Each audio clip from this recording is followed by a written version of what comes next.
Everyone, আরও একটা food ব্লগে সবাইকে স্বাগত। সকালে খেয়েছিলাম এই সব রকম সবজি দিয়ে ভাত ভাজা, নট ফ্রাইড রাইস। ওই তো একই হলো, ফ্রাইড রাইস আর ভাত ভাজা। তবে বেলার দিকে দাদাভাই এনে দিয়েছিল চানা নির্মল কাকুর থেকে। তো এটা তো দারুণ হয় এক কথায়। তারপর দুপুরের লাঞ্চে ছিল কাঁকরোল ভাজা, তারপরে ছিল উচ্ছে আর কুমড়ো ভাজা, তারপর ছিল এটা কী ছিল ভুলে গেছি, যাই হোক ছিল ডিম ভাজা, আর সাথে ছিল পটলের তরকারি। তো সব দিয়ে তো আজকের লাঞ্চটা ভালোভাবে জমে গেল। তারপর তো এখন দুপুরে খাওয়ার পর একটা করে ফল খাওয়ার আমি চেষ্টা করি। তো আজ খেয়েছিলাম মৌসম্বি লেবু, আজ দুটো ফল খেয়েছি। সাথে খেয়েছিলাম পেয়ারা, হাফটা মাকে কেটে দিয়েছিলাম, হাফটা আমি খেলাম।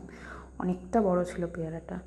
তো বিকেলে মা বললো যে একটু কিছু বানাতে, তাই আমি সুইট কর্ন 4টা বানিয়েছিলাম, শসা পেঁয়াজ লেবু সব কিছু দিয়ে।